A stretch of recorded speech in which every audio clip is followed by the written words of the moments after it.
Good morning and good afternoon, everyone. I welcome you to the second session of Talking Cyprus Issue Together online conference. I am Melek SARAL and I am Assistant Professor of Political Science and International Relations at İstanbul Sabahattin Zaim University. I'm very privileged today to moderate this session on maritime disputes in the Eastern Mediterranean. So the disputes in Eastern Mediterranean includes a web of intertwining and overlapping issues. And today we are honored to have an excellent panel of experts who will actually each cover specific aspects of maritime disputes in Eastern Mediterranean, looking at delimitation issues in Eastern Mediterranean, dispute settlement in maritime issues, so current dispute relating to Cyprus, exclusive economic zone, and also Greek Cypriot and Turkish Cypriot discourses behind the maritime disputes, so on. And I would like to first thank to our panelists that have taken time out of their day to come together and share with their expertise with us, and briefly introduce them. Then we are going to start with the panel. We have today Professor Yücel Acar. He's a professor of international law at Ankara Yıldırım Beyazıt University, and with research interest in international maritime law, international law of armed conflicts, international criminal law, international jurisdiction. He completed his PhD in public international law at Bristol University in 2000, and he published widely in international journals and authored several books, including the Aegean Maritime Disputes and International Law. We have also today Dr. Vasileios KARAKASIS.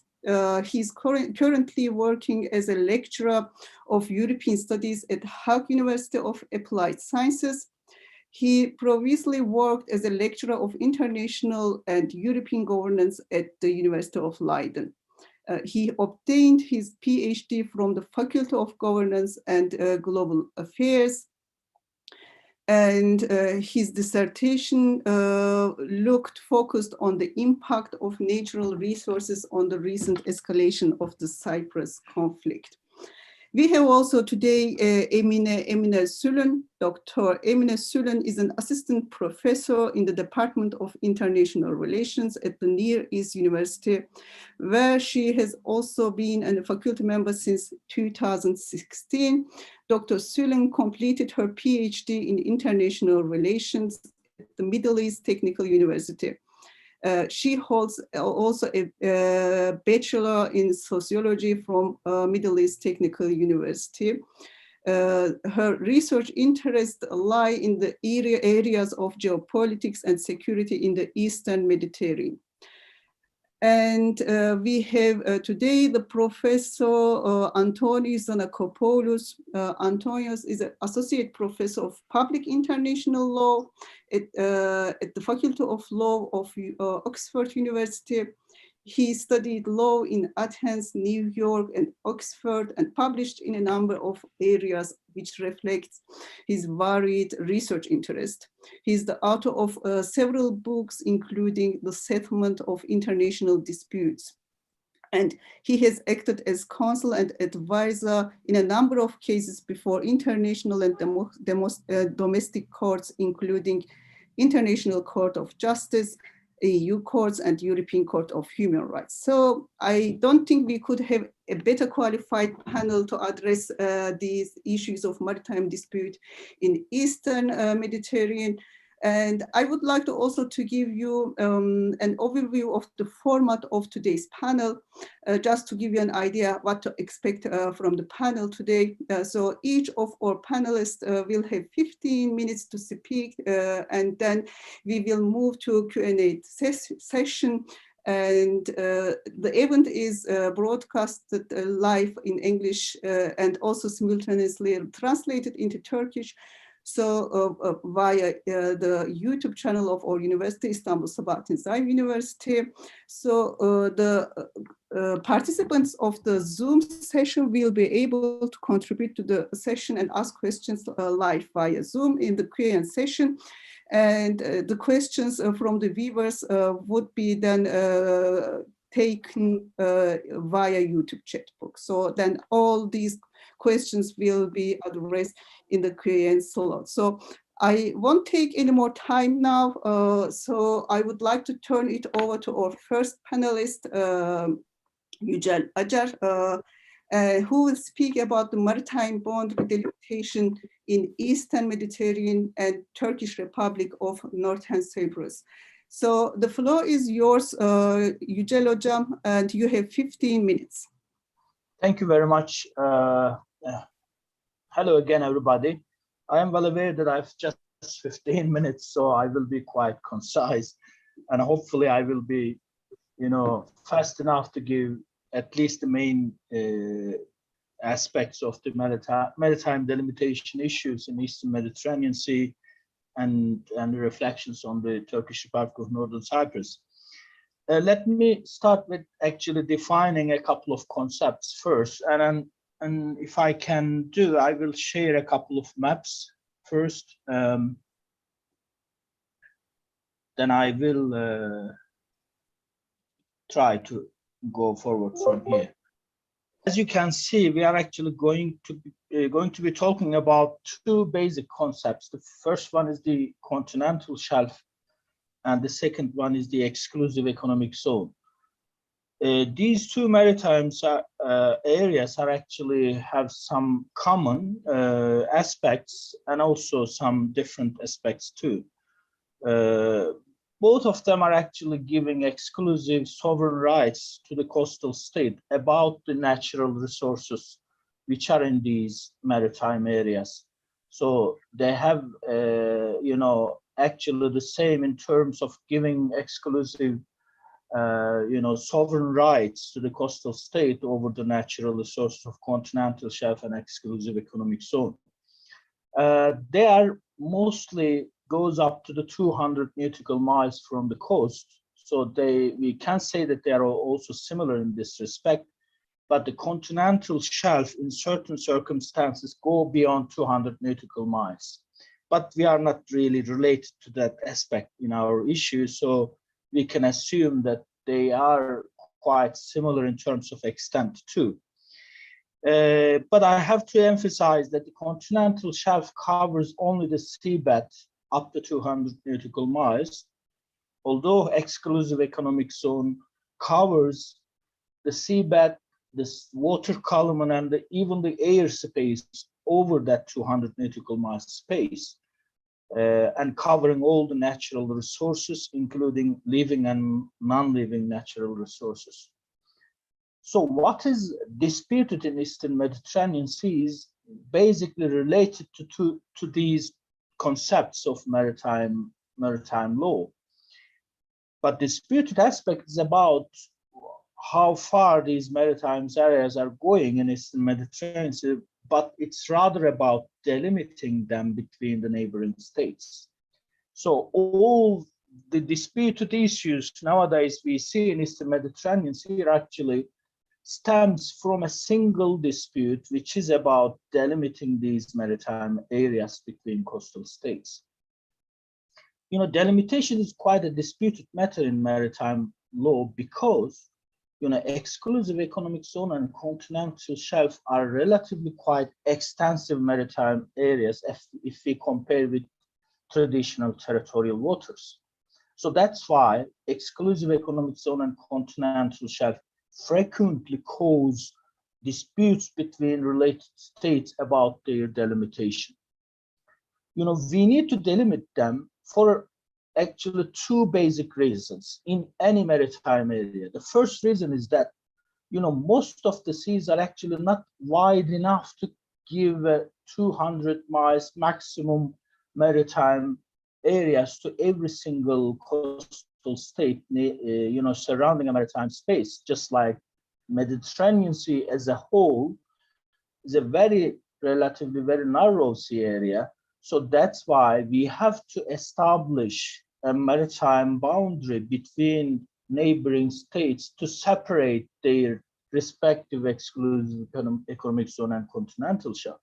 So this is the basic reason why we need a delimitation. if the sea area is not wide enough, so we should establish a maritime delimitation boundary between the neighboring states. The second reason is that even if your coasts are not facing each other, but sometimes they are actually, situated side by side. So that means you have a land boundary which ends into the sea, and that's why you need a maritime area, a adjacent maritime boundary to separate, the maritime areas. These are the basic two reasons, that technical reasons, that we need a maritime boundary in any narrow maritime spaces. And Eastern Mediterranean Sea is a very good example that there are at least, let's say 10 countries bounding a very relatively narrow maritime area, and you need to separate maritime spaces between them in order to identify the respective exclusive economic zone and continental shelf. So far, up to now, we have 6 maritime boundaries in the Eastern Mediterranean Sea. The first one is actually in 2003, in a Greek Cyprus signed an exclusive economic zone delimitation boundary with Egypt. That was the first maritime boundary delimitation in the Eastern Mediterranean Sea. And the second one, again, done by Greek Cypriots with Lebanon in 2007. And the third one was between Israel and Greek Cypriots in 2010. The following was signed between Turkey and Turkish Republic of Northern Cyprus in 2011. And recently, in 2019, Turkey and Libya signed a delimitation agreement. And the last one is actually between Greece and Egypt, which was signed in August 2020. So altogether, we have 6 maritime boundary delimitation. Unfortunately, all of them are actually disputed. We cannot show a single maritime boundary agreement which does not attract the opposition of at least a country surrounding the Eastern Mediterranean Sea. So that's why all these maritime boundary agreements are actually themselves are under dispute. And secondly, there are some maritime spaces which are yet to be delimited, just like, a maritime boundary delimitation between Greece and Turkey, between Greece and Egypt, also between Turkey and Syria, or so on. And another example is actually between Libya and Israel, which is disputed at the moment, but there is no yet a delimitation agreement. So that's the general framework of a disputed issue of maritime delimitation in the Eastern Mediterranean Sea. International law actually devised as quite a general delimitation rule for all these maritime disputes, and which says in a quite, concise manner that a delimitation, a maritime delimitation, should be done by an agreement in order to reach an equitable result. So equitable result is quite a general concept, and which does not say anything about what is equitable in maritime delimitation. But unfortunately, fortunately, we have 25 cases decided by international courts about maritime delimitation. So we have a clear legal idea at the moment what is equitable in any maritime delimitation due to this jurisprudence, and which started in 1969 and goes up to now, and which is about 25 cases. When we come to the delimitation and its reflection on Turkish Republic of Northern Cyprus, actually, let me give a couple of information. The first one is that there is an agreement between Turkish Republic of Northern Cyprus and Turkey about delimiting continental shelf between these two sides. It was actually signed in 2011. And also, just after the signing of this delimitation agreement, the government of TRNC gave some concessions about hydrocarbon resources to Turkish Petroleum Company.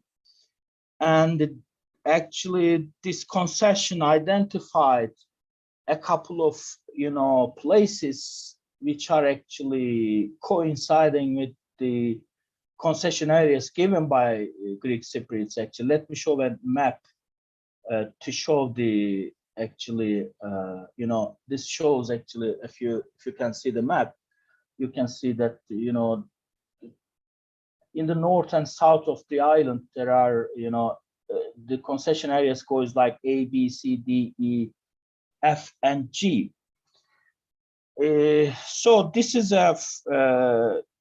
another development concerning the Turkish Republic of Northern Cyprus. Another one is actually in 2011, the government of TRNC actually proposed a joint committee to the Greek Cypriots about these maritime areas, actually to exploit the maritime areas under the, like say, auspices of a joint committee. It was a proposal by Turkish side. Another proposal was quite recent. Actually, it was around, end of 2019. And Turkish Republic of Northern Cyprus proposed a joint management of maritime resources around the island of Cyprus. That's the basic developments. And let me look at the Greek sides, what they did so far. As I summarized, they have signed a couple of delimitation agreements with other countries. But actually, both Turkey and Turkish Republic of Northern Cyprus legally and officially objected to all these agreements for two reasons. The first one is that the maritime areas are actually, encroaching upon the possible continental shelf areas of Turkey and Turkish Republic of Northern Cyprus. This was the first reason to be explained. The second one is that the Greek Cypriots cannot act on behalf of Turkish side as well in, signing maritime delimitation agreements or giving concessions to petroleum companies without, involvement of Turkish side. That was the second legal objection from the Turkey and Turkish Republic of Northern Cyprus. So far, actually, we have no time to, focus on the developments, but I can say that following these maritime delimitation agreements, Greek administration in southern Cyprus actually gave many concessions to the international petroleum companies, and some of them are actually, proved quite, prospectus, and some of them are actually at the moment going on. We don't have any concrete results about the conclusions. But in the last part of my speech, I will focus on a couple of main points to make an legal evaluation, actually. The first one is that all the issues that I told so far are not really about the issue of status of both Greeks and Turks on the island. So I'm not really concerned about whether the Turkish Republic of Cyprus should be, accepted as a state or the Republic of Cyprus exists legally. It's not quite about this. In both cases, imagine that there is a Republic of Cyprus on island, or you can imagine that there is another state which is called Turkish Republic of Northern Cyprus, and there is no state of Republic of Cyprus. Even in both cases, there is a legal requirements for Greek side that they have to act in collaboration with the Turkish side. Let's assume that there is a Republic of Cyprus on the island. Let's assume for a moment that there is a Republic of Cyprus which covers all the island as a single state. Even in that case, since according to the constitution of the Republic of Cyprus, the Turkish community is an integral part of that administration. So all the decisions, including the decisions to make an international maritime boundary delimitation or give a concession to international companies, you have to act together with the Turkish community. So that's a legal requirement. And just assume that there is no country which is called the Republic of Cyprus, and there is another country, and there are two countries on the island. Let's assume for a moment. even in that case, you know, they need to collaborate in order to exploit the natural resources, because both of them are actually, you know, making legal acts concerning the maritime area surrounding the island as a whole. If you look at this map, for example, both of them are actually, you know, enacting national legislations or making international agreements in the same maritime areas. Yücel Hocam, sorry for interrupting you. Could you please sum it up in 2 minutes or 15 minutes? Okay, thank you. That's a first point that I have to, you know, emphasize, that legally speaking, there should be a collaboration on both sides. Otherwise, it would not be possible to protect the respective rights of two communities on the island. And also, we know that there is a need to establish a maritime delimitation boundary between the Greek Cypriots and Turkey, you know, in order to settle this dispute as well, you know, without settling the issue of Cyprus as a whole, then they have to collaborate. Turkey and the Greek Cypriots should collaborate, because international boundaries in maritime space should be established by an international agreement, or they should go to an international court.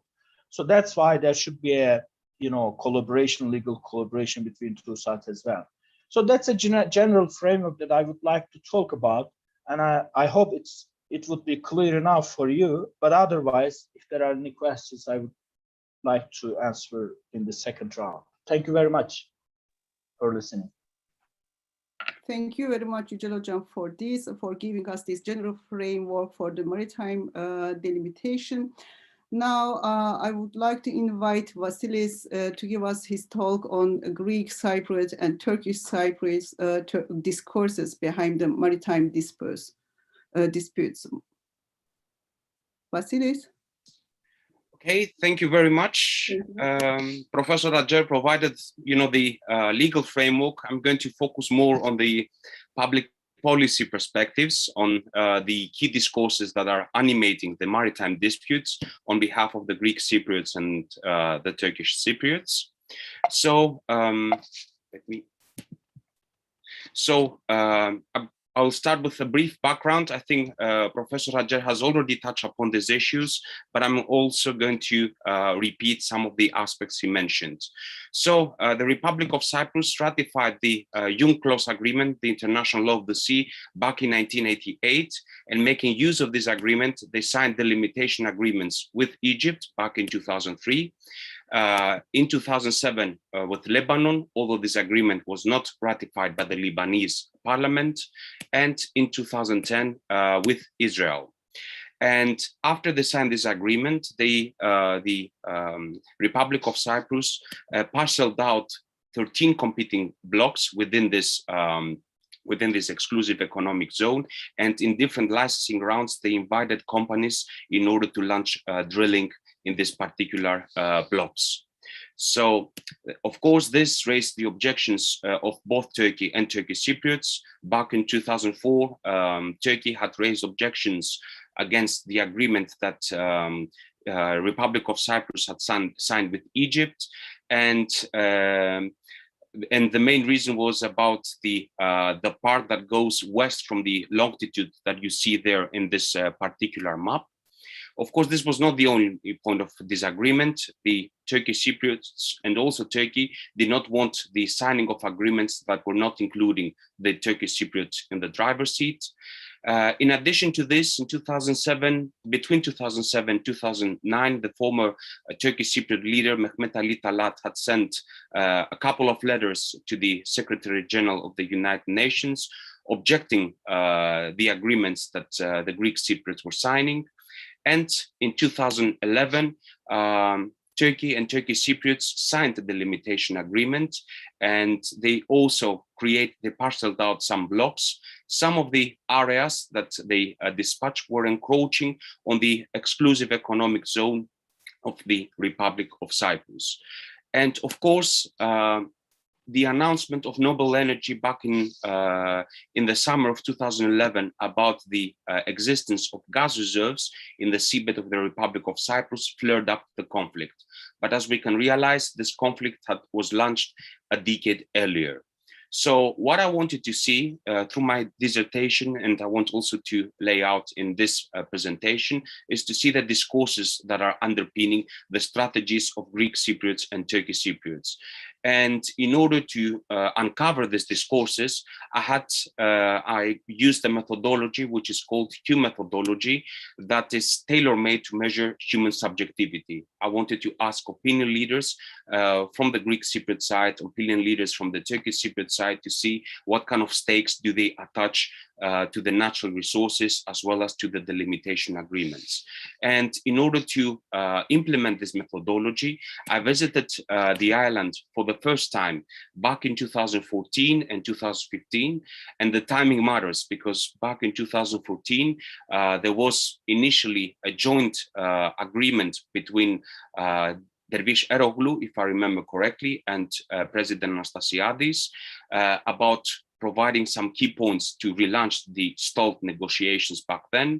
The negotiations started, but they stopped by the end of 2014, again, due to the gas disputes. I visited the island again in 2015, and in 2015, the climate was different because we had the election of Mustafa Akinci in the Turkish Cypriot side, so there was a much more positive atmosphere. During that moment, I was visiting opinion leaders from both the Greek Cypriots, from the Turkish Cypriot side. I visited also people from the Republic of Cyprus, and I was trying to figure out what were the stakes in this delimitation agreements, as well as what were the stakes they were attaching to the natural resources. And based on their answers to the open-ended interviews, I collected a bulk of, let's say, 300 statements. And I had to reduce this bulk of statements into a much more manageable volume. I visited the island back in 2017 and in 2018. So the selected statements were supposed to be ranked by other people, by policymakers from both sides, in order to see out of the collected statements what was the most important stake when it came to this particular agreements. Again, we cannot rule out the significance of the political climate. In 2017, and particularly in July 2017, we had the failed Crans-Montana talks, and therefore the one side was not leaning positively towards the other with respect to the non-conclusion of the talks, of the negotiation talks. I had also another round in 2018, and we wanted to see there again what kind of statements the people would consider as most important regarding the stakes they attach to the gas reserves. And of course, after collecting the statements, I put them into a particular software that conducted factor analysis. Factor analysis shows how people are grouped together by virtue of similar ranking. So let's see here what were the key discourses. The factor analysis is providing the discourses I was talking about. So when it comes to the Greek Cypriot side, one of the key statements that had high approval was that the trilateral agreements that Cyprus, Egypt, Greece, as well as Cyprus, Israel, Greece had conducted during the same time are oriented towards the right direction. Another statement was that companies like Eni, Total would not hesitate to confront Turkey if they were invited to start drilling. So if they want to make the decision to go, they will go because they think that the entitlement of Cyprus in the region is very strong. Another important aspect that was quite animating the Greek Cypriot discourse was that the most important stake in the energy debate is the guarantee of the sovereignty of the Republic of Cyprus and its rights. Therefore, it should be only the Greek Cypriots making the decisions. So therefore, the energy was not something based on low politics, it was a core aspect of high politics, and there were many sovereign attributes to this particular discourse. On the other hand, the Turkish Cypriots, at least the discourse that collected most participants, was laying out what was the key aspect, the key stake for the Turkish Cypriots. So it's clear cut. They wanted to be part in the decision making. So regardless of the rhetoric of the Republic of Cyprus about distributing the wealth, what mattered to the Turkish Cypriots even more than the distribution of the natural resources and the wealth was the participation of the Turkish Cypriots in the decision making regarding both the delimitation agreements as well as mainly the invitation of drilling companies. And many Turkish Cypriots were casting blame on the Greek Cypriots for ruling them out from this procedure. So, and some of them pointed out that the fact that Greek Cypriots were taking for granted that the participation of Turkish Cypriots in the in any decision-making committee would pave the way for a deadlock was the outcome of an important element, the absence of an important element in the Cyprus conflict, which is the federal culture. Another discourse, another part of this discourse was that the Greek Cypriots were asked by the Turkish Cypriots not to render the energy issue, the delimitation agreements, the invitation of the drilling companies into any existential question of the Republic of Cyprus, as if the existence of the Republic of Cyprus depends on talking about hydrocarbons with Turkish Cypriots or not. So these were the key discourses from both sides. There were also some other discourses. So for instance, there were some Greek Cypriots that were showing some understanding to the Turkish Cypriot concerns. So for instance, some of them believed that the Turkish Cypriots think that the way Greek Cypriots envisage to shape the new state after the delimitation agreements, not the new state in terms of Republic of Cyprus, this is actually the same state, but mainly what the legal implications of a federal state after these agreements, this would bring about the fear to make them second-class citizens. And of course, some of the Greek Cypriots set forth other difficulties, not the sovereignty attributes, but mainly the economic attributes. At that time, the gas prices were lowering down. When the prices are going down, the revenues of the companies are getting less and less, and they have less incentives to invest in other drilling enterprises. So therefore, the feasibility of the financial viability and technical viability of the natural resources was put into questioning by some participants of this discourse. In addition, there were other Turkish Cypriots that deviate from the energy discussion. They think that the whole idea, the whole dispute that popped up after 2011 was the outcome of micropolitics. So they actually cast the blame on some Greek Cypriot and Turkish Cypriot policymakers for promoting the personal agenda, and the personal agenda was the one that would trigger the conflict. So for instance, it was not the legal disputes per se, it was mainly the political agenda promoted by some policymakers. Of course, you realize that such a discourse did not collect many participants. It was just only 2 participants out of the 21 that believed in this scenario. So in order to wrap up what I was discussing before, was that I fully agree with the position of Professor ACER that the legal aspect is disputed, it is complicated, but when I was doing my PhD, I realized that the key aspect was who makes the decisions. So in order to put it aptly, the question of sovereignty was animating the whole debate. And of course, when we talk about the question of sovereignty, this goes back to the question of the settlement. Another point that I figured that I uncovered in my research was that the biggest fear for the Greek Cypriots regarding the participation of Turkish Cypriots in a decision-making committee on drilling or on the limitation agreements was the fear that the Turkish Cypriots would act as Turkey's Trojan horse. So it will not just be a debate between Greek Cypriots and Turkish Cypriots. The Greek Cypriots do not want the involvement of Turkish Cypriots because they fear they would bring Turkey in the discussion. And this was one part of the discourse. The other part was that they feared that they would keep a sovereignty issue, the way it was framed, as hostage to Turkey's priorities in the Eastern Mediterranean. On the other hand, the Turkish Cypriots had not promoted a clarified agenda about how they would distribute their wealth in case they would actually earn some revenues from the gas reserves. What the Turkish Cypriots feared was that they would be left out of the decision making and they would be treated as second-class citizens.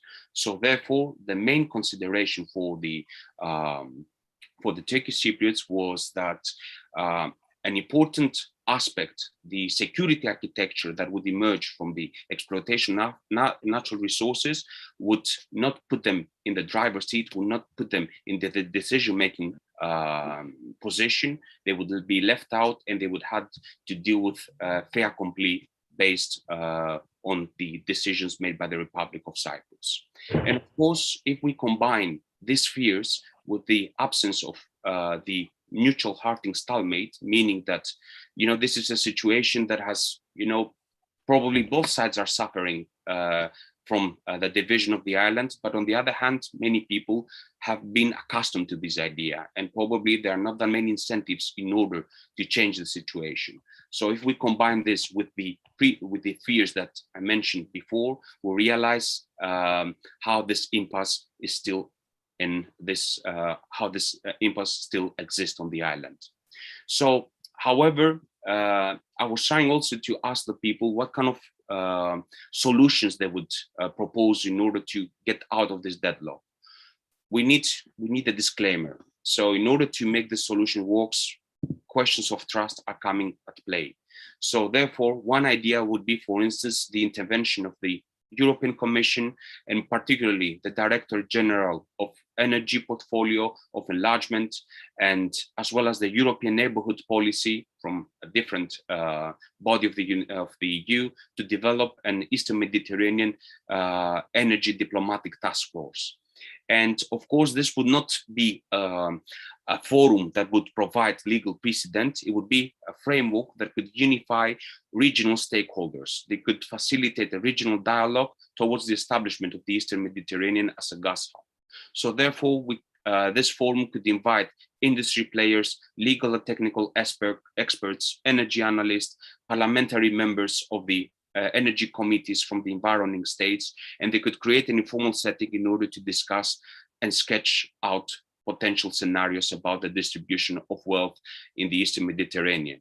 And as I mentioned before, such agreements do not have to be legally binding. They could just set out some roadmaps, and roadmaps that could contribute to the plans of the EU for diversification, the projects of common interest.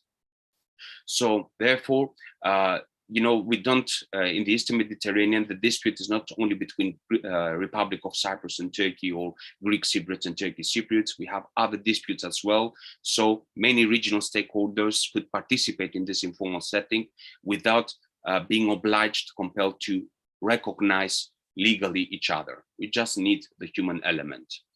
However, as I mentioned before, in order to make this work, the political incentive should be at place.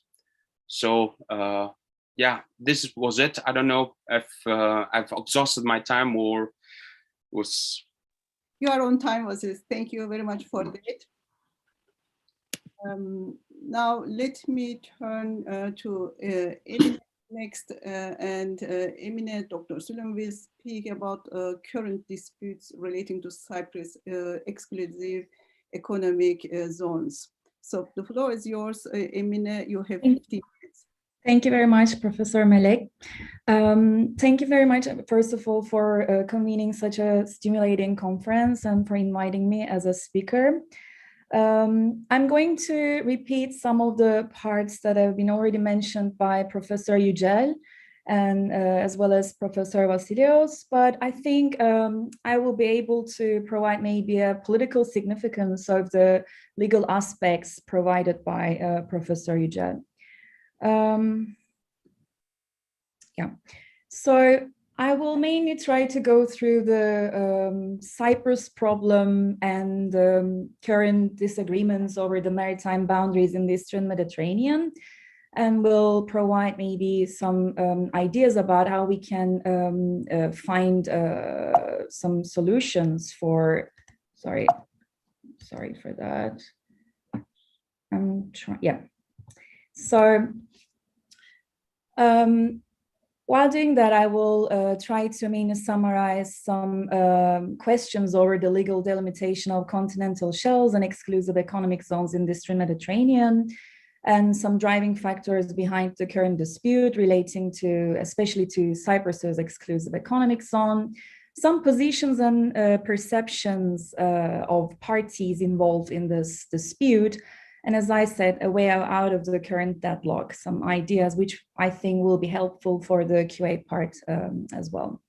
When we have a look at the region from a more geopolitical perspective, we see unclear size of potential hydrocarbon reserves, some unpredictable future prices, and momentarily shifting global and regional geopolitics in energy terms, which, so to say, provide some geopolitical challenges besides prospects for cooperation. So what we have witnessed since 2010s, I should say, in relation to hydrocarbon discoveries and maritime disputes, which turns out to be more, if you like, significant issue for the parties related to existence, the idea that there are hydrocarbon reserves, turn out to be more like a geopolitical challenge than a prospect for cooperation.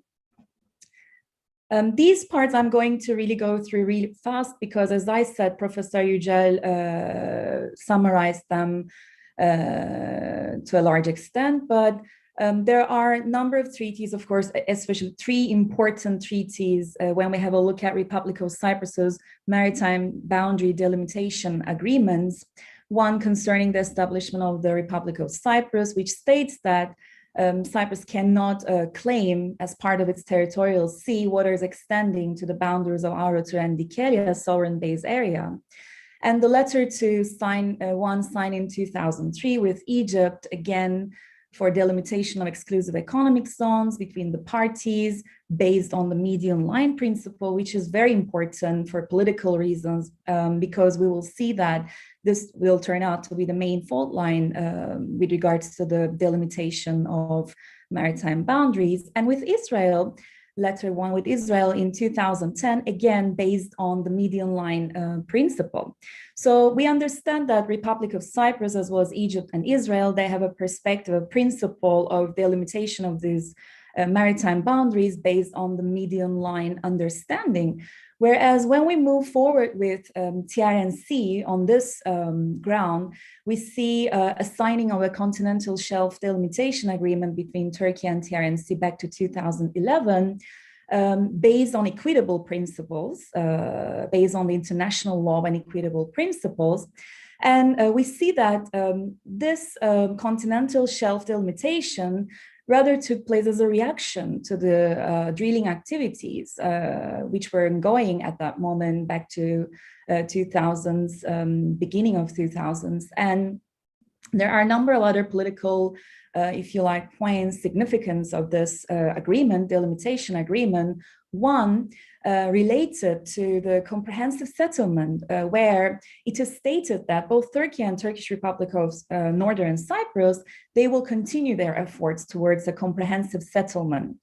And another important note in this agreement is that there will be also exploration and exploitation rights provided licenses to Turkish Petroleum Corporation by Turkish Republic of Northern Cyprus.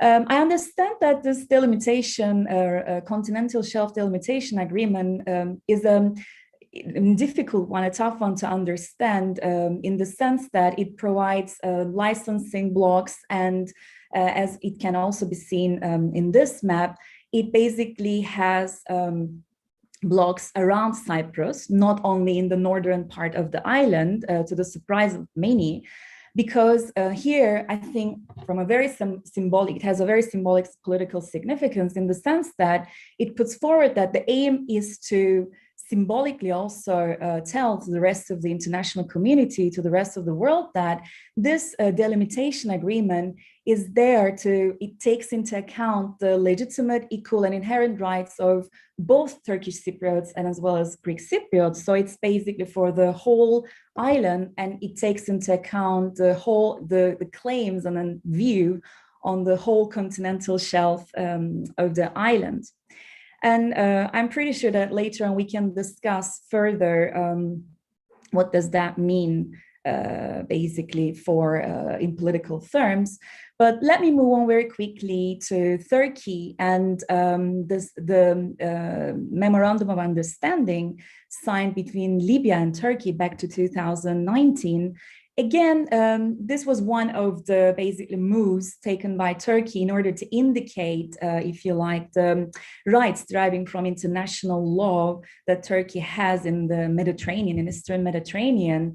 The Memorandum of Understanding is again based on equity principles, so it highlights Turkish perspective, view on the delimitation of maritime boundaries in the region.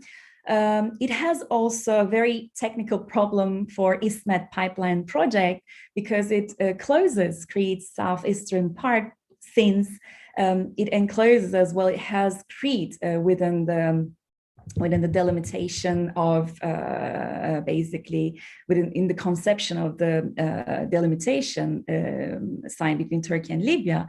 So of course, we see that Greece definitely refuses to accept this, and according to, for example, Nikos Dendias, it ignores something that is blatantly obvious, which is that between those two countries, there's a large geographical land, mass of Crete, so it should be reconsidered even only for that reason. And when we continue to have a look at Greece as one of the parties in the region, which has to be taken into account, which has to be addressed while going through delimitation agreements, we see, of course, a dispute between Greece and Turkey with regards to Greek islands in the Aegean, and therefore an ongoing dispute, ongoing disagreement over delimitation, maritime delimitations in the Aegean, which extends to actually Eastern Mediterranean after all. We understand that, as Professor Yücel also mentioned, Greece signed exclusive economic zone agreement with Egypt and beforehand with Italy in 2020. So all these acts can be viewed, in my understanding, in political terms, can be viewed as acts of trying to basically create a platform where all actors are trying to indicate, they're trying to highlight, underline their rights and the extent to which they can at least bilaterally have signed agreements with the related actors in the region.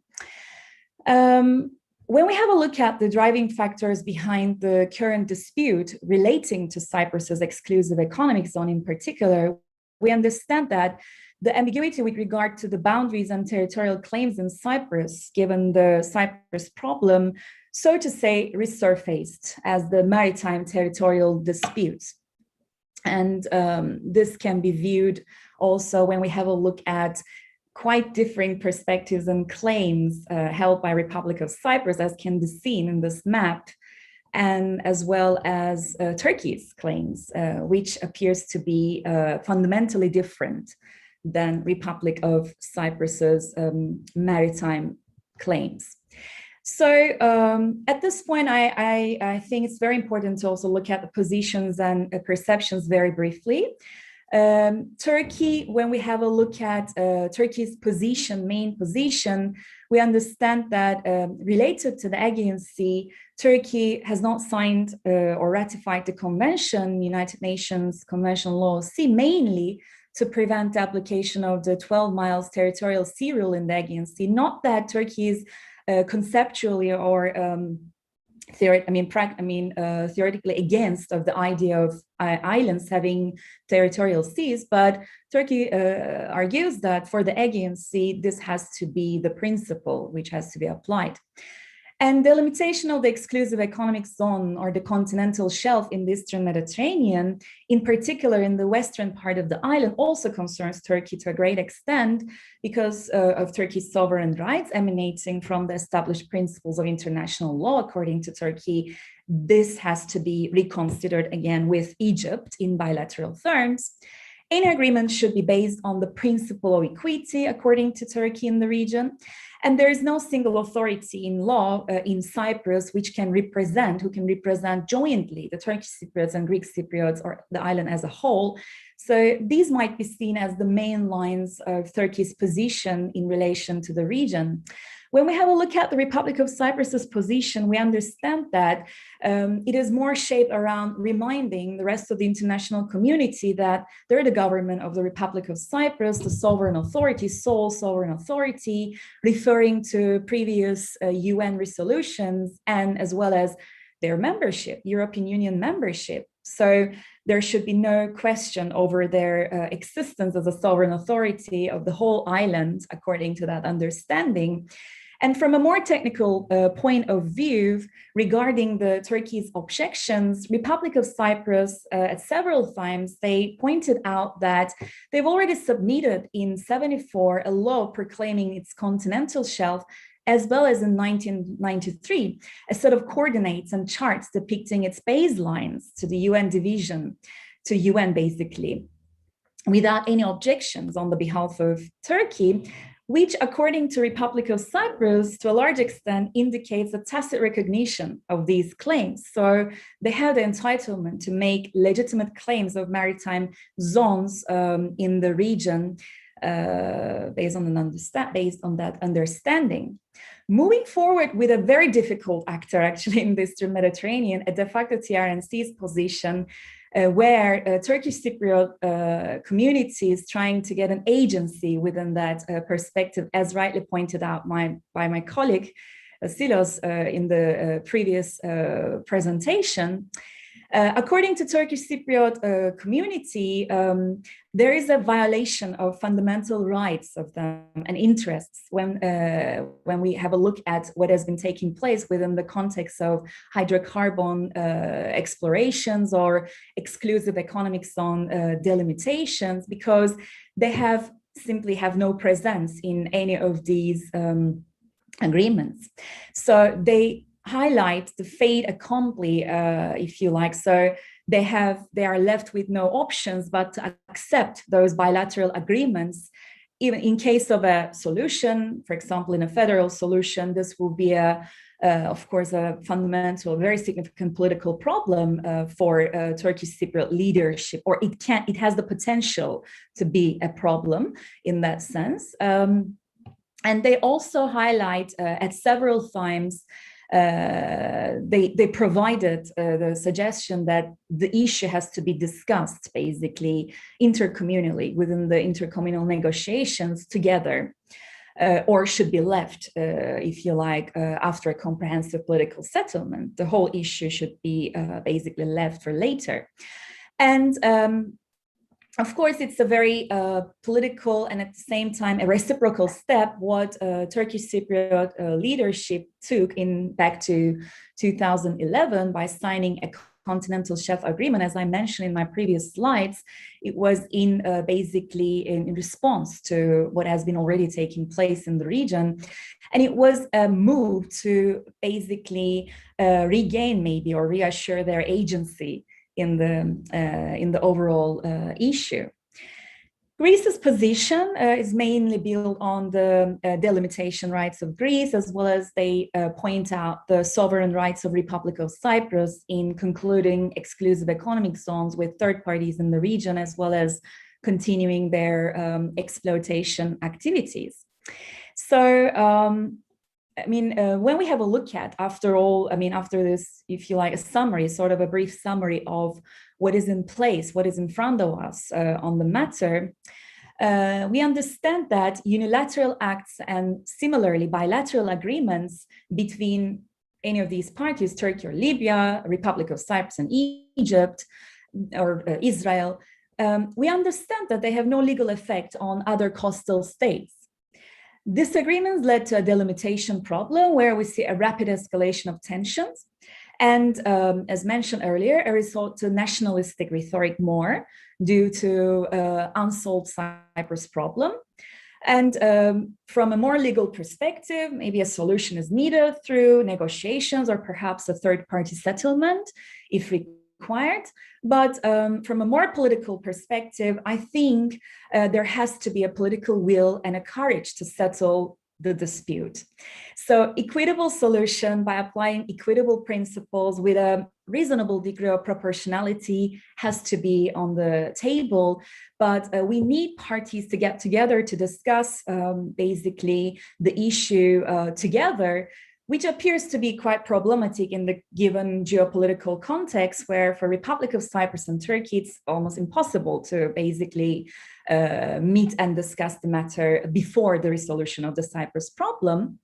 So I think this will give us a lot of room for QA part to discuss how we can further basically address the problem of lack of political will and courage on the parties.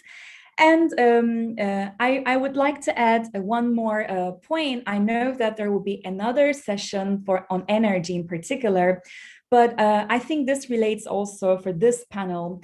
We understand that energy sector is moving forward to a very different reality.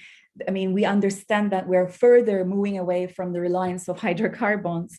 So maybe we should stop for a moment and think through new shared energy goals together beyond the paradigm of hydrocarbons, which provides us so far a more of a conflictual paradigm, and move forward to discuss maybe a new paradigm of cooperation in relation to renewables or in relation to climate goals, where I should also stress that, I mean, Eastern Mediterranean is the hotspot in terms of climate change. So while we are way too occupied with these delimitation dispute, we understand that the world is going to a very different direction.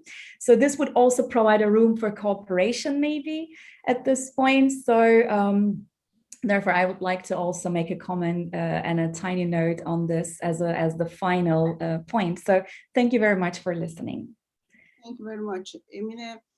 So our last panelist would be Antonio Zanacopoulos, and he will speak on dispute settlement in maritime issues. The floor is yours, Antonio. You have 15 minutes. Çok teşekkürler Melek hocam. Ben teşekkür ederim. So thank you very much for the invitation, and good afternoon or iyi akşamlar or kalispera to everyone. Now, obviously, I'm coming at the end of three excellent speeches, and so I'll only be adding perhaps things to the picture and trying to connect between them. So in order to resolve disputes in general, all disputes, that means not just maritime disputes, we must, to some extent at least, try and speak the same language. And that's the only way to understand each other. Otherwise, everybody's speaking past one another.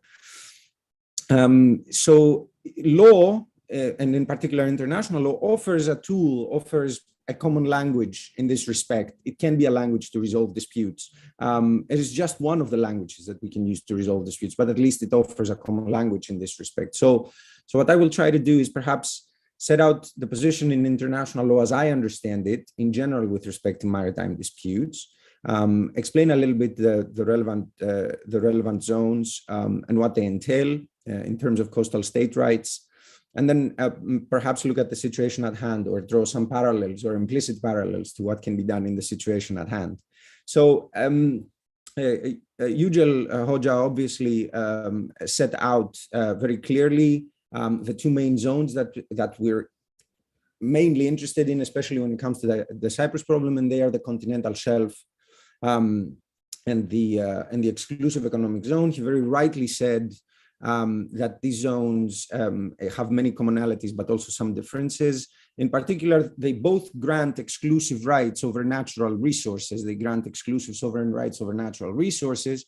But he drew the distinction that the continental shelf does so only with respect to the seabed and subsoil, as opposed to the exclusive economic zone, which also does the same with respect to the water column. So all this is agreed. There is, however, one more important difference here. And that is that the continental shelf exists inherently as you know, in law, we like to say things, especially if you have a beard, even though it's better with a gray beard, mine is still somewhat black, you should say things in Latin because this adds a lot of gravitas. So we say it gives rights ipso facto and ab initio. So from inherently as part of the state, as opposed to the exclusive economic zone, which actually needs to be declared. So territorial seas and continental shelves do not need to be declared. They exist inherently as part of an entity being a state, as opposed to exclusive economic zones that need to be declared. And we will see that this can be important, especially if we're talking about prospecting, exploration, exploitation in the seabed, because really that's what we're talking about here. Unfortunately, as many of the previous speakers have said, but this is what we're talking about. We're talking about oil and gas. We're not really talking about zarganes or other interesting fish in the area. So let's just look at what happens there. The first point to make is that if we're referring to these, generally when we're referring to the law of the sea, we need to be reminded of the fact that there is a framework in the form of a convention, the UN Convention on the Law of the Sea of 1982. It is of course true that, for example, Turkey is not a party to that convention, but there are about 168 states and the EU that are parties to that convention, and that there are very few major states, let's just put it this way, apart from sort of like landlocked or tiny states that are not parties, and they are mainly Turkey, the US, Venezuela, and Israel. But even among them, most of those states will accept that, at least in substantive part, the Law of the Sea Convention of 1982 actually is reflective of customary international law, which would apply to any state, whether it is a party to the UN Convention on the Law of the Sea or not. Customary law, of course, applies to everyone, well, except the persistent objector, but that's very, very hard to show. So why is this important? This is important because obviously, as Yücel Hoca said very correctly, we don't have enough space in the Mediterranean or anywhere else for states to project 200 nautical mile zones. They will hit upon one another. So there is the requirement for delimitation. That is very important. However, there are provisions and there are rules for what happens in the undelimited areas. So perhaps we should first try and clarify what the term undelimited areas means. We've talked about sort of all the treaties that currently exist delimiting or purporting to delimit areas in the Eastern Mediterranean. What happens in the undelimited areas? Well, the first is to define undelimited areas, and it is important to keep in mind that when we're talking about undelimited areas in accordance with the jurisprudence of the International Court of Justice, what we're talking about is we are talking about overlapping potential entitlements. We are not talking about overlapping claims. Anybody can make a claim. I can come out here and claim whatever I want. I can claim this flat to be a state. I can claim the road in front of me to be my exclusive economic zone if I want to. That doesn't mean very much, right? So there is an important difference between an overlapping potential entitlement, and that is a potential entitlement on the basis of the law, and an overlapping claim. So good faith has a role to play here. So what happens in the undelimited area? What happens in, perhaps those of you who were in the first panel will remember Andreas Mavroyiannis saying, you know, even if you look at the sort of like northwestern side of Cyprus with respect to Turkey, it's about 160 nautical miles. It can't be a potential entitlement sort of like 20 miles off the coast of Cyprus. That is just too much. And that is perhaps something that we need to keep in mind. So what do we do, however, in the undelimited area? What do we do in the area where we have potential overlapping entitlements. Where there are two obligations on the basis, it's on the basis on the UN Convention on the Law of the Sea. It's Articles 74, paragraph 3 and 83, paragraph 3. I won't bore you with that. But they do, even if they don't reflect custom precisely, they are actually, they do actually stem directly from the principle of good faith of what to do in an undelimited area. And the first one is that there is an obligation to undertake all possible efforts in order to bring into effect some provisional arrangements. So provisional arrangements while the dispute is pending, while the area is undelimited. This offers quite a few ways out. And in fact, I can connect it back to Emine said just previously about non-binding agreements in the area. These agreements, these potential sort of provisional arrangements in an area that is undelimited can actually work very well because they are without prejudice to the final solution. So international law does offer a tool there for at least some accommodation pending the final settlement, achieving a final agreement. The second obligation is an obligation not to jeopardize or hamper the final agreement, the reaching of a final agreement. And this is an obligation that actually refers to unilateral action. So what type of unilateral action can you undertake in the undelimited area legally, and what unilateral action would actually lead to hampering or jeopardizing the final settlement, the possibility of a final settlement. The International Court of Justice has actually given us quite a lot of, and other tribunals, in fact, applying the Law of the Sea Convention, arbitral tribunals under Annex 7 or the International Tribunal for the Law of the Sea. They've actually given us a lot of material on this. It's not absolutely clear, but if I draw it in rough lines, because we don't have all the time in the world and we can't spend all of it on this, you could say that seismic exploration, generally exploration in the undelimited area, may not be in breach of those obligations because it is simply transitory. It is not something that is permanent. It is not something that causes any sort of irreparable results. So even if the area is undelimited, certain exploration may be able to take place. On the other hand, drilling or any type of activity that causes permanent physical change to the marine environment, that may be in breach of the obligation not to hamper or jeopardize the resolution of the dispute in the undelimited area. And that's the area of potential overlaps. I remind everyone, not of overlapping claims.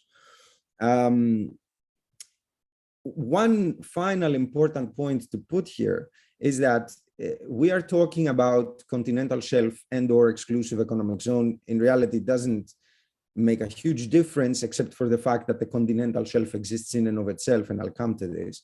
And that is to remember the Guyana-Suriname decision of 2007, where it was held very, very clearly that any attempt to remove anyone from the undelimited area may actually constitute a threat to the peace if it involves, it may constitute a threat of use of force if it actually involves a threat of use of force. And we should remember in that case that we weren't even talking about a warship.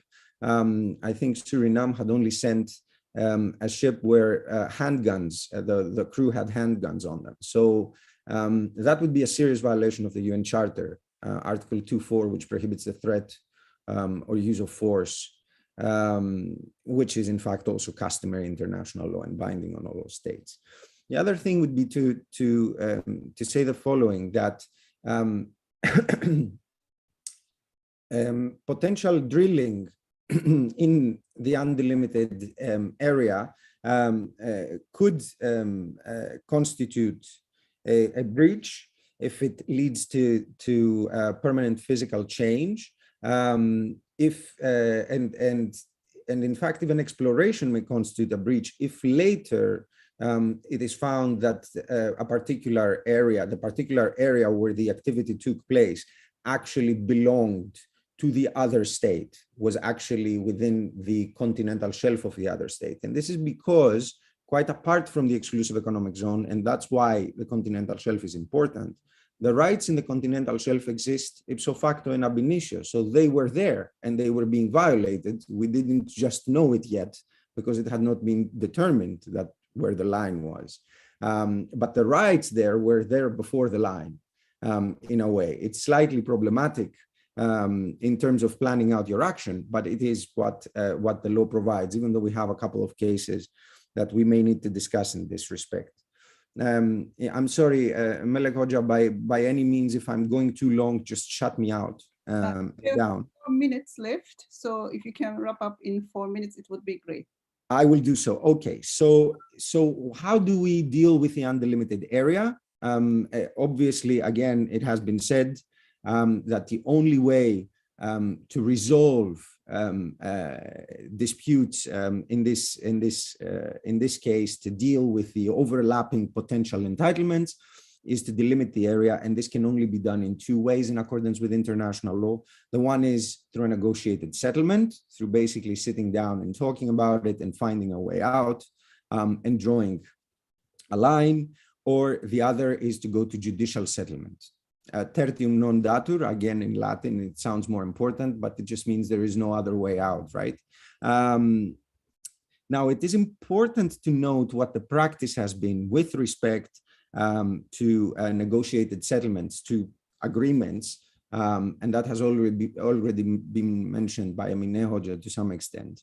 But I will do that more broadly so that you can compare, not focusing on the agreements in the Eastern Mediterranean, but focusing on the agreements in general, and what is the practice in judicial settlement.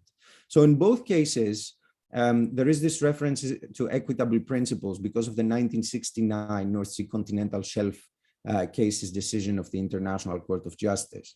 I don't want to be too provocative here, but equitable principles in and of itself means absolutely nothing.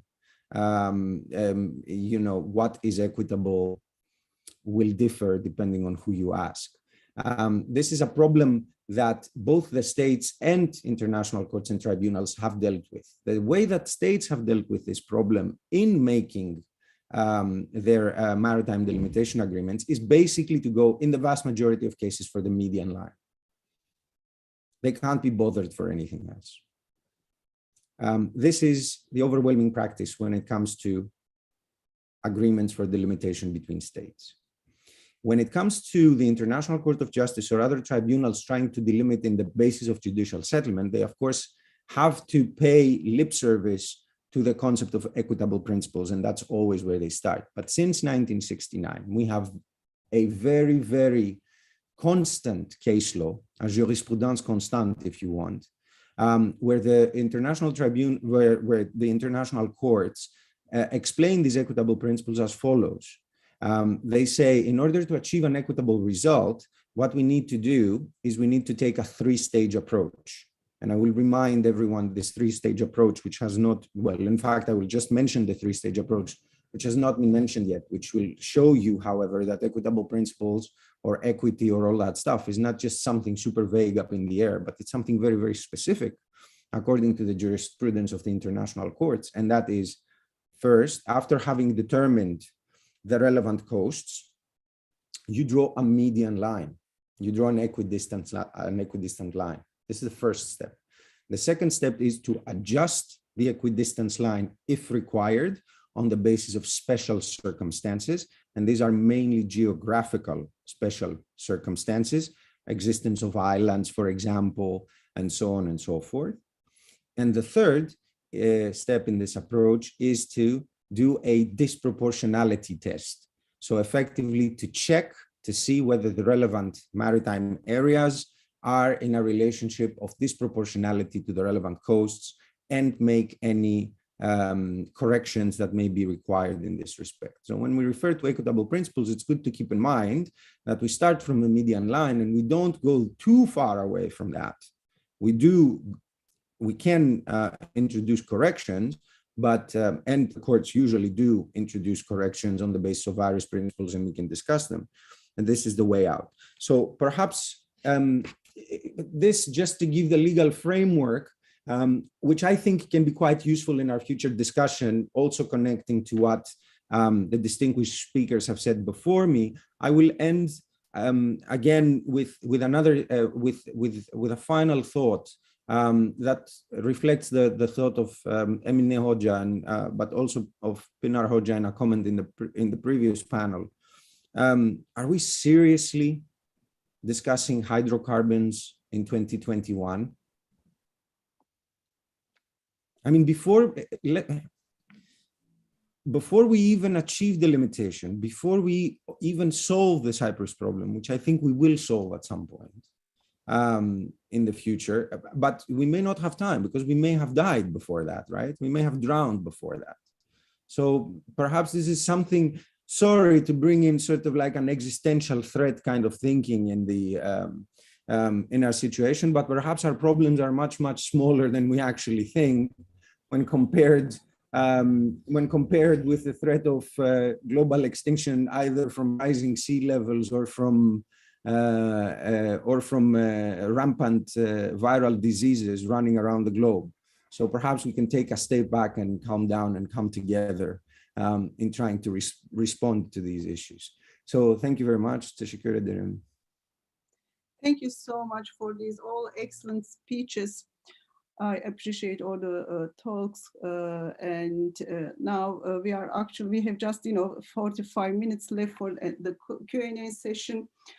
As I told you, the participants of the Zoom webinar may directly ask the questions by raising their hands, and we have also broadcasting the YouTube chat box, so we have already a question there.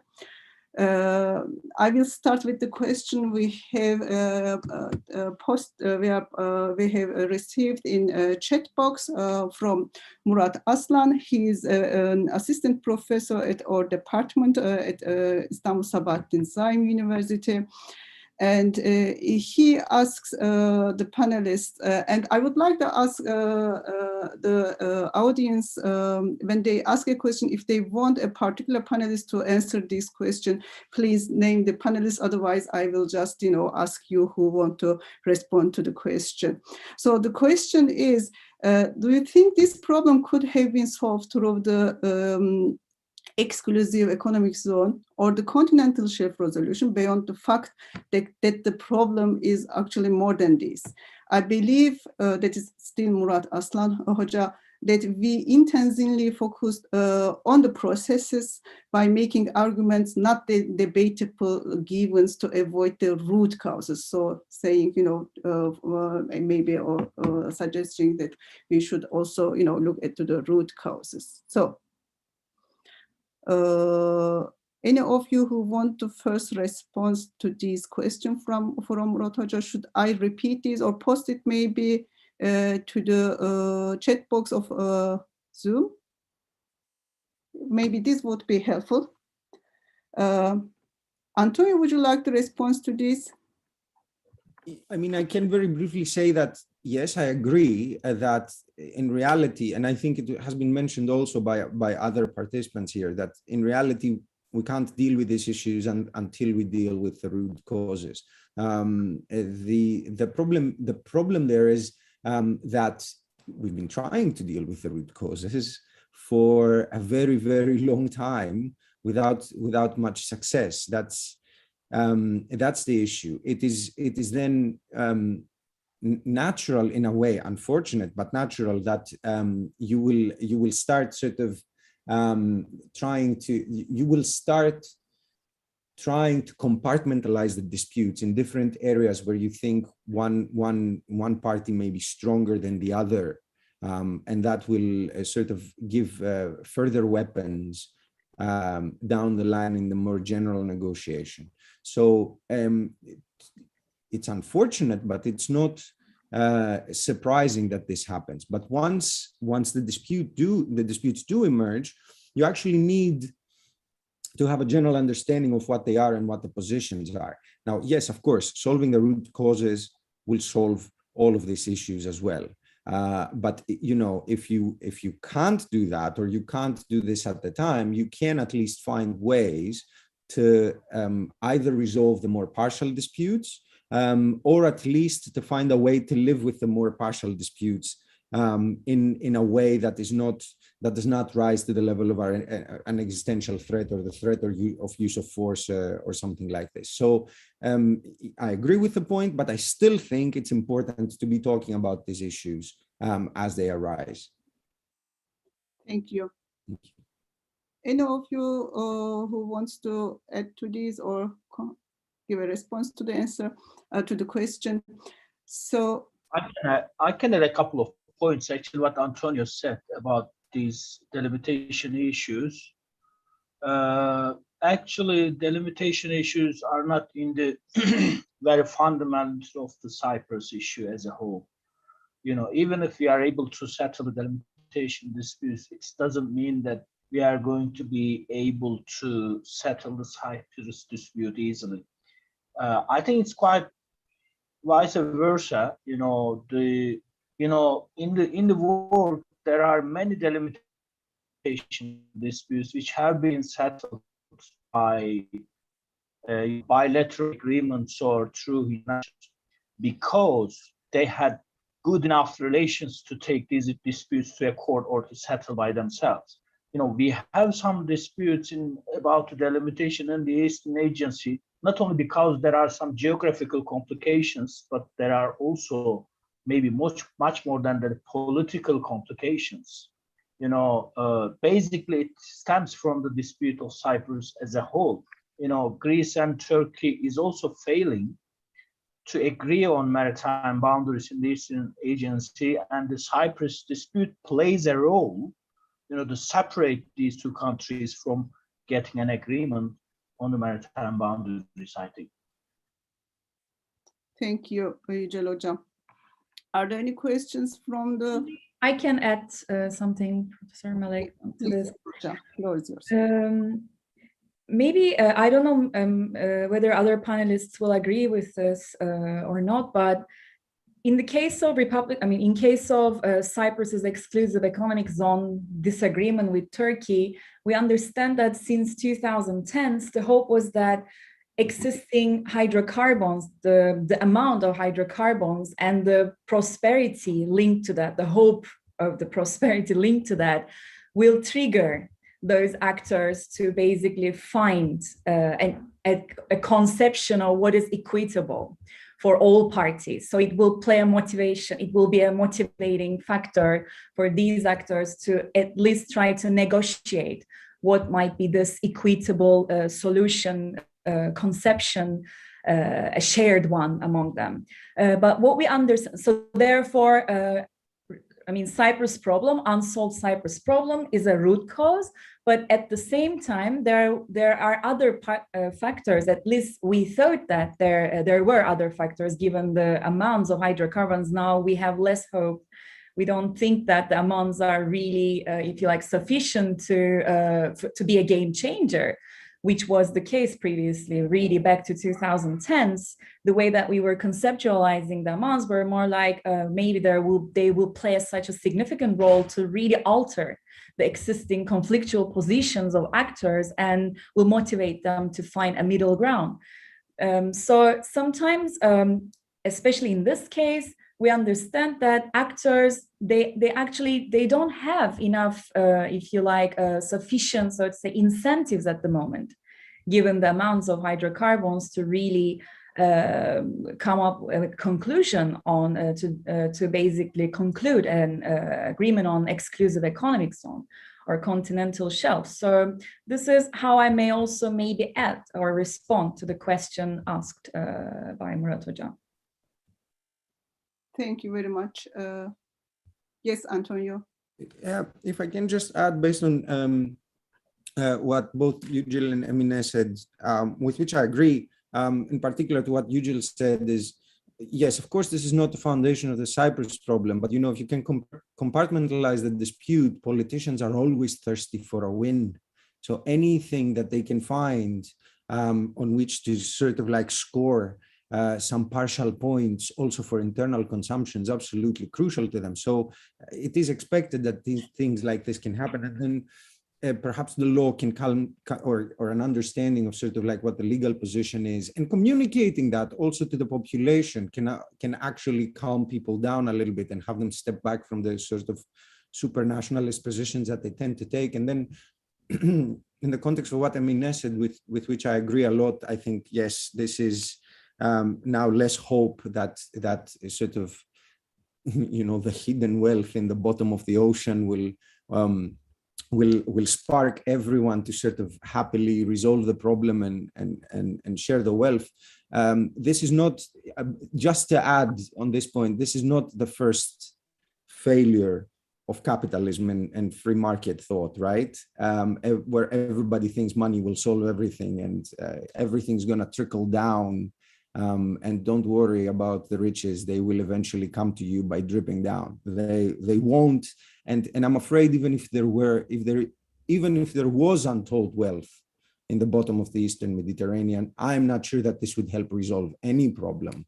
In fact, what happens then is everybody wants all the wealth for themselves, unfortunately, if they have any shot of taking it. So it might make things even worse. So in fact, I hope and pray that there's absolutely no gas and oil anywhere in there. First of all, because the last thing that I want to see is people sort of like drilling throughout the East Mediterranean to get out all the oil, and then we have nowhere to swim and all the fish are gone, and then we all die from climate change. And second, because I don't think it will help resolve the problem at all. Thank you very much. Are there any other questions from the participants of Zoom session? If not, I will put, okay, Ahmet Hocam, please. Well, first of all, thanks everybody for this insightful presentations. I really enjoyed all of them. As somebody whose area of concentration is not international law, coming from a completely different perspective myself, and being a international law ignorant scholar, let me pose this question. The way I am very much simplifying, the way I see it when it comes to maritime disputes in the Eastern Mediterranean is that some countries take UNCLOS as sort of God's words, and the others are saying that this is not God's words, depending on the interest of the countries, I think. My question is this: do you see a possibility of coming up with a common principles based on international jurisprudence as well as state practices? Is it possible that some principles can be gathered that can be marketed, or that can be sort of sold to the stakeholders or all the littoral states in the Eastern Mediterranean? My question, let me sharpen again.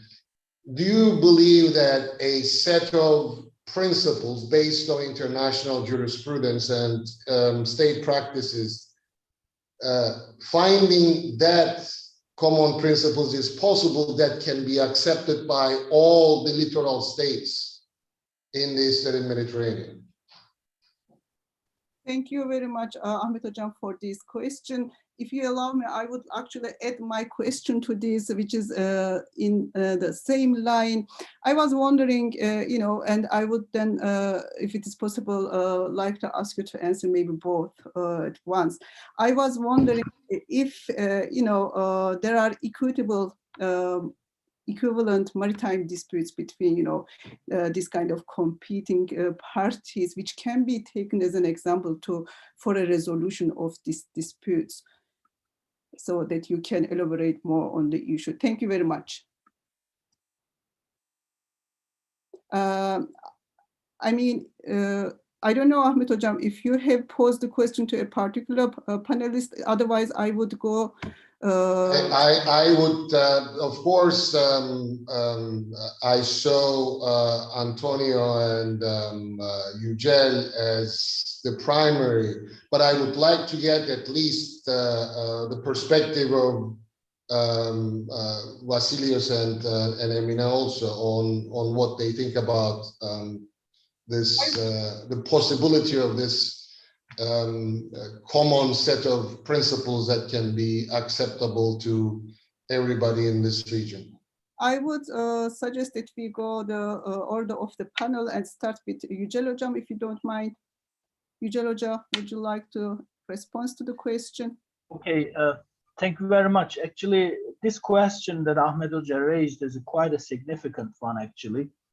You know, as Antonio said, the law actually has already created the remote roadmap, as I can say, for disputing countries how to, you know, move forward to settle the maritime delimitation disputes.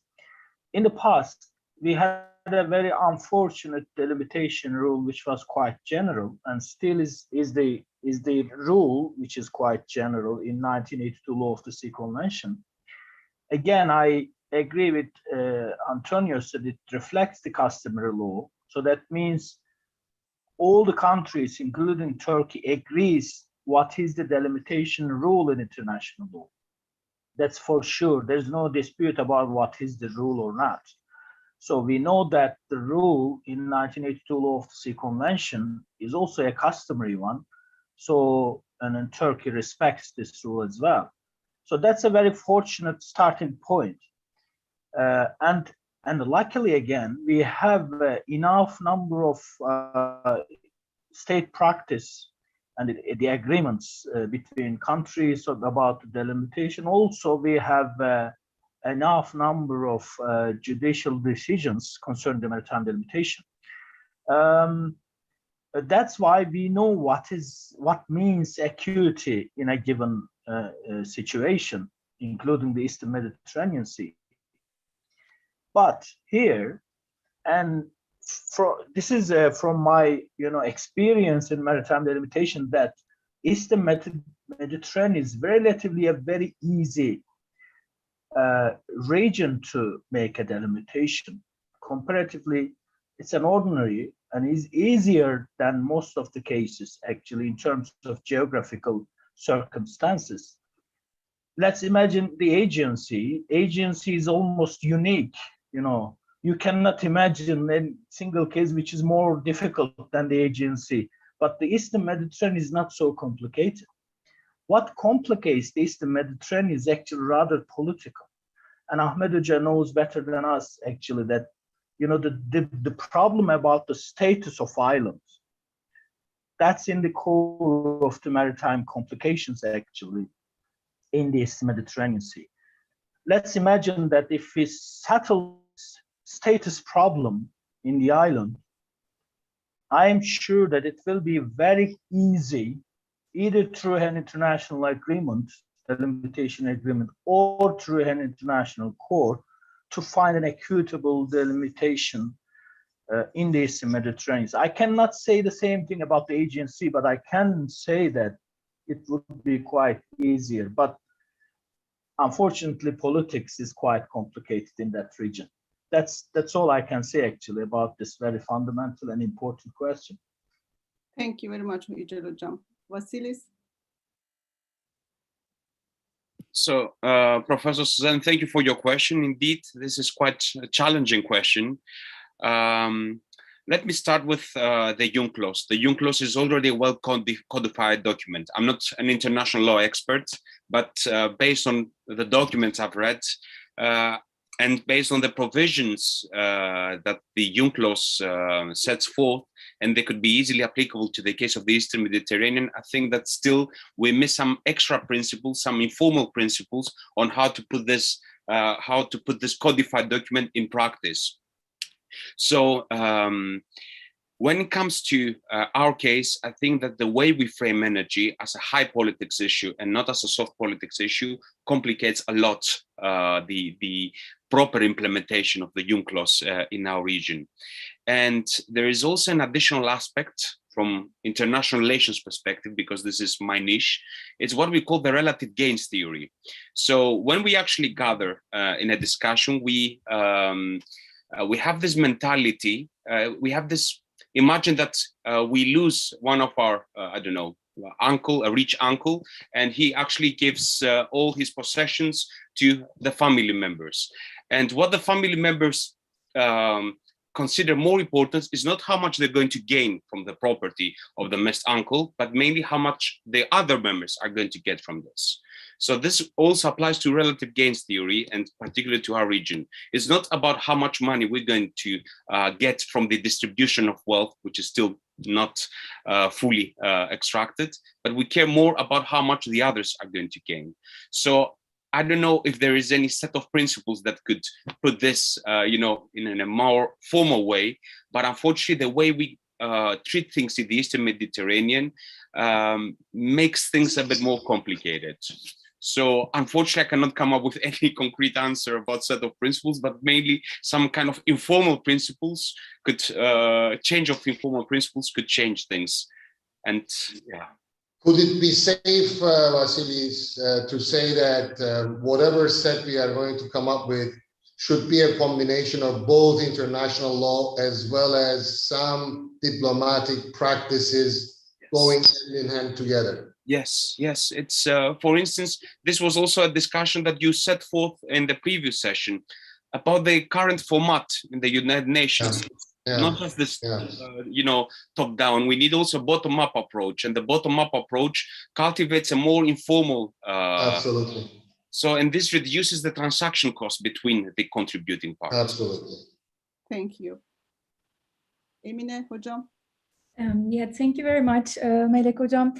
Ahmet Hocam, maybe you asked the most difficult question, which led us to think about the elephant in the room, really. Because when we have a look at the region, apparently there are many room for further discussion about how to resolve the issue from an international law perspective, which I really want to leave to both professors that we have here on international law. But I would like to perhaps lay down a few challenges, political challenges that we see in the region, which relates to the question that you ask, I believe. The first one is, of course, the biggest challenge in my perspective, Turkey's foreign policy vis-a-vis Eastern Mediterranean. I think Turkey in these days, unfortunately, in my understanding, is becoming rather a more basically unpredictable actor on many grounds, given the recent economic model as well. And I understand that the foreign policy of, Turkish Republic is also becoming more militarized, given a number of examples which can be cited in the region. So I wonder how Turkey will basically act in the following, in the upcoming, basically in the upcoming months, or maybe in the near future, with regards to Cyprus and the Cyprus problem, because as well as the drilling activities. For example, we know that Republic of Cyprus is preparing to continue with the drillings in and around Cyprus. So how Turkey will react to that is less predictable in my understanding in these days, as I said, given the more militarized nature of Turkish foreign policy in these days. And what I understand also, given the Cyprus problem, unsolved Cyprus problem, in these days, we are discussing more like a two-state solution rather than bizonal, bicommunal federation. So this is also a very possible, it's one of the options, and it's becoming a more and more, if you like, maybe viable options for some parts. So we understand that we should also maybe consider two-state solution and think about the future of the Eastern Mediterranean, as well as the maritime disputes in relation to that, given this possibility as well.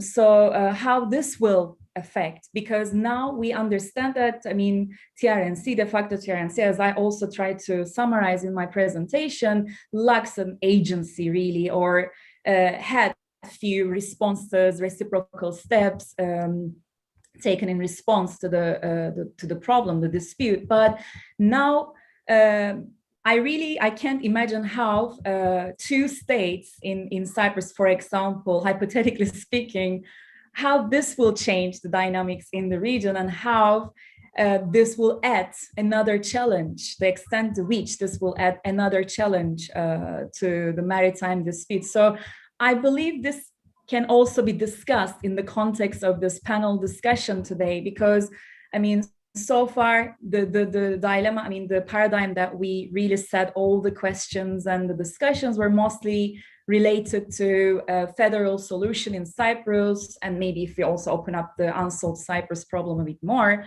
and we basically go through these dynamics. But we understand that both geopolitical as well as dynamics related to Cyprus problem are shifting, in my understanding. So I think these are the political challenges ahead, both regional as well as the ones related to Cyprus problem.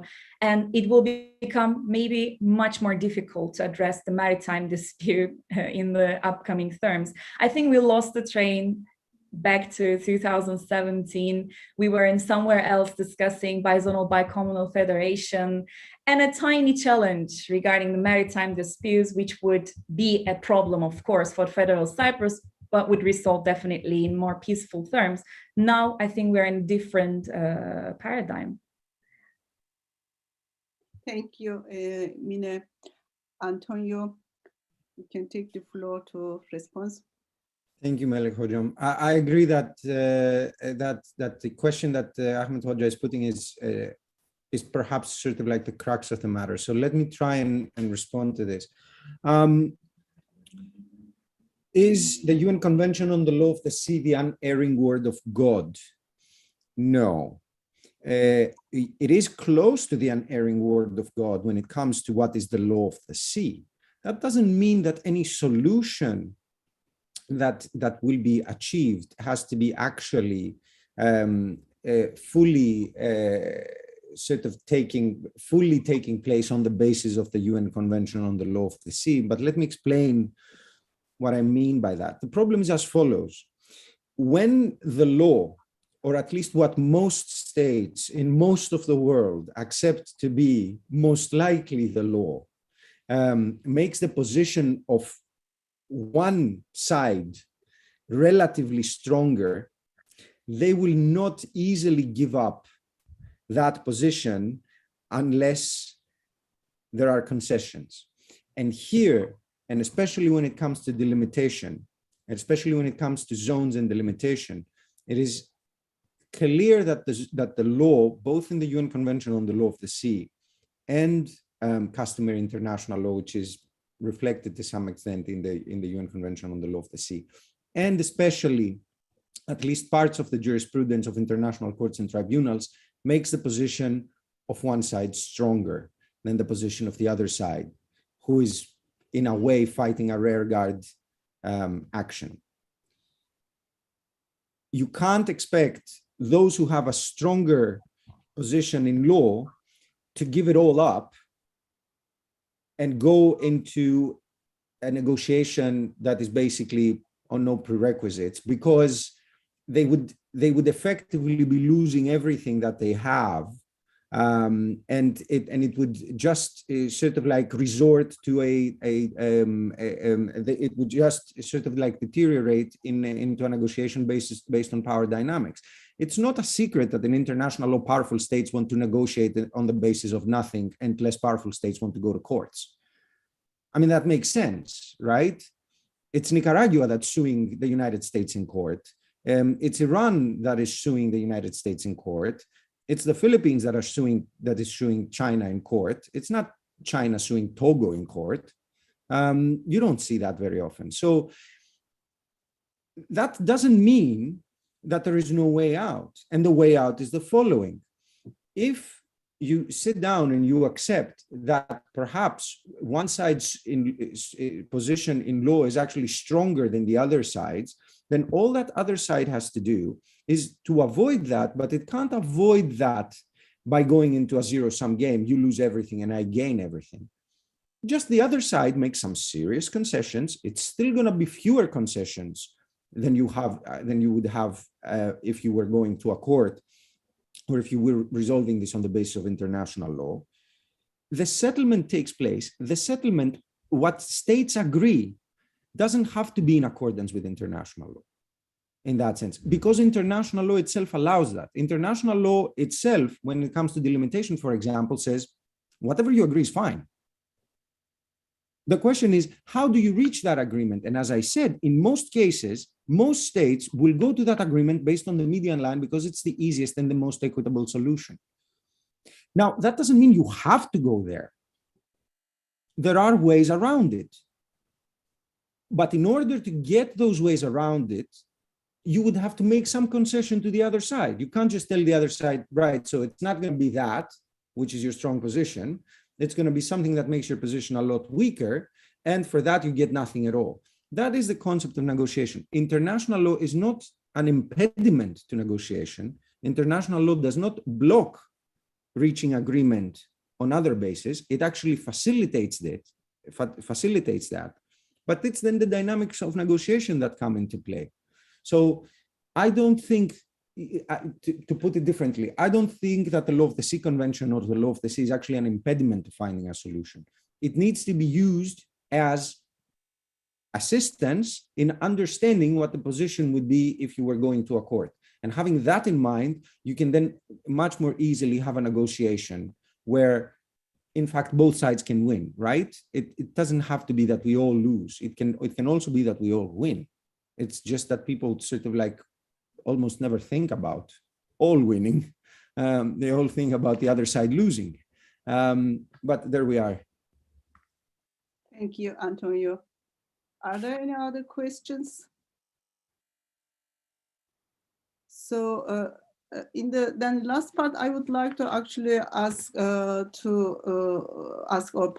panelists to elaborate on this third-party settlement, which was actually mentioned in the panel by Emine also and others. So we have now here, different positions of the parties involved in these disputes, and they have also different positions, as I read it, with regard to third-party settlement. And I would like to, hear your opinion on this third-party settlement, how it would look like. So it might be, a political, analysis or legal, in order not to make it, another layer added to the dispute and making it more complex. What is your opinion and on this, way to the third-party settlement in order to resolve this dispute?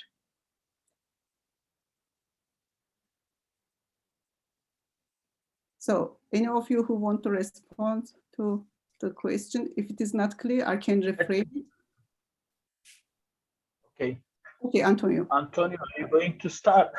Well, if you want, I think it's very interesting. I think, look, when we're talking about something like the Cyprus issue, this is so complicated and multifaceted that in the final analysis, going to a court is actually not going to solve anything in any case, even if we decide which entity is going to a court against which entity for what reason, which I'm not going to go into that. But I will tell you this, that a recourse to an international court can be very, very helpful as part of a comprehensive settlement of the dispute. It is not beyond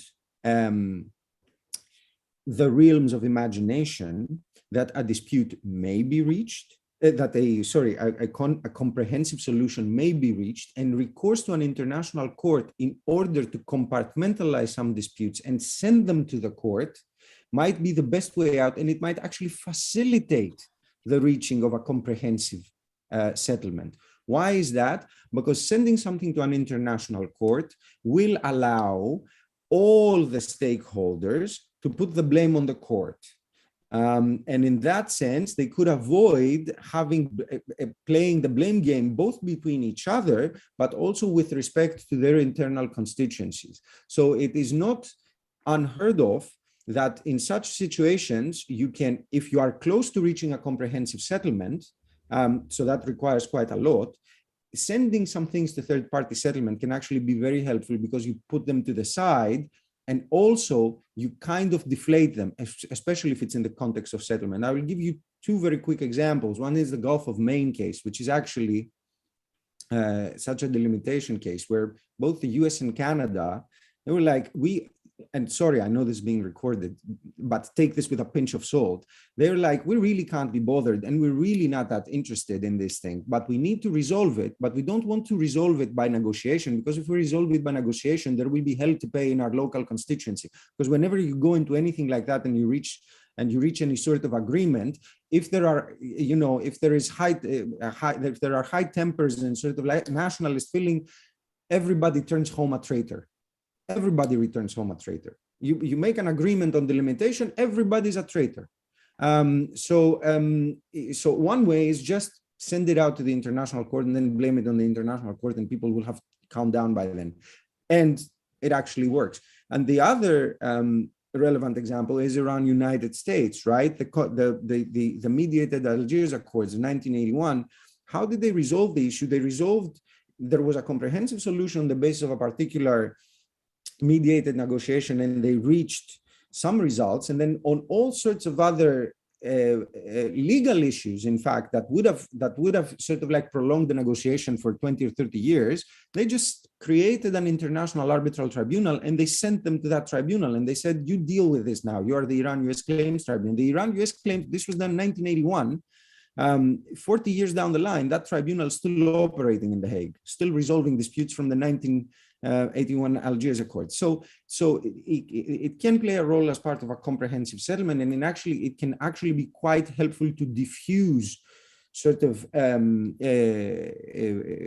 tempers running high in such a situation. So I do think that it has a role in the whole thing. I don't think it's the only way out, and I don't think it can be the exclusive way out. Thank you very much. Yücel Hocam, would you like to add anything? Actually, I should start with saying that, maritime delimitation always a losing game for both sides. We should keep in our minds that in any delimitation case, both sides are going to lose. They should be prepared to lose, because it's quite usual that states put rather extremist demands. That's quite usual, Sometimes we look at the agency and Eastern Mediterranean and easily accuse each other by, raising the extremist demands. It's quite usual, in fact. Let's take an example of United Kingdom and France. UK was demanding almost all the Channel region as its continental shelf. That was the UK demand. So it is not surprising that the states are raising quite extremist demands. But here in the Eastern Mediterranean Sea, in my opinion, we have almost lost the chance of taking the delimitation disputes to an international court because of the existing disputed agreements. If you look at just two examples, if we compare the agreement between Turkey and Libya and Greece and Egypt, the boundaries they have created are not really matching each other. Or, if you look at the boundary delimited between Greek Cypriots and Egypt, and Turkey is not happy about that, arguing that it's like, encroaching its own continental shelf.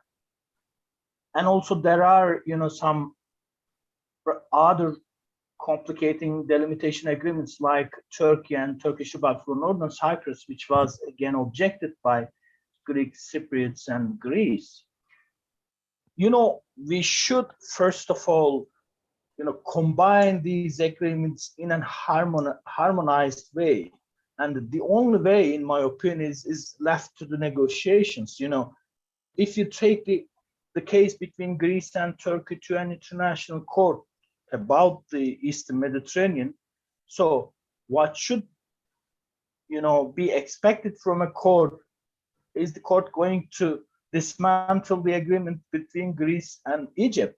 Or is it going to dismantle the agreement between Libya and Turkey, which is beyond the jurisdiction of court, probably, would be beyond the jurisdiction of court. That's why I argue that in the existing situation in the Eastern Mediterranean, all the related sides should come together and renegotiate the agreements which have been done so far, and we normally concentrate on Cyprus and Greece and Turkey, but there are some other disputes in the Eastern Mediterranean, so like dispute between Libya, Lebanon, and Israel. They are actually now negotiating through a mediation, but we are not sure whether they would be able to reach an agreement. But they didn't go to court, but they rather choose a mediation, and I'm sure it will be more complicated as a result of this mediation because it's not going really well. So that means to me that all of them should come together. At least Greece, Egypt, Turkey, and Cyprus as two communities should come together and renegotiate the maritime boundaries rather than thinking about going to international court by two sides. That's not going to settle the dispute. Thank you. Thank you very much. Actually, we are approaching now the end of the panel. I would like the panelists, if they have, any comments or talks to add, raise to hand. I can give each of you 1 or 2 minutes. Okay, thank you so much. I think we can now, slowly close the session. It has been a fascinating 2 hours actually to hear all these excellent speeches. I want to thank the audience for coming and joining us today in this important panel discussion. And of course, I would like to thank you all the panelists for coming and sharing your expertise with us today. And I would like to thank also the organizers of this conference, and particularly our partner University, Eastern Mediterranean University, and also, of course, all the staff behind the scenes work that went into putting this panel together here. And we are all grateful for your participation in this panel. And as you know, we have actually tomorrow 2 panels, 2 excellent panels again in morning and afternoon. Please join us in these sessions. The morning session will be on international politics and security at 11:30, starting at 11:30, and afternoon session will be on energy at 14:15. So thank you again, and I wish you all a wonderful evening. Thank you. Thank you.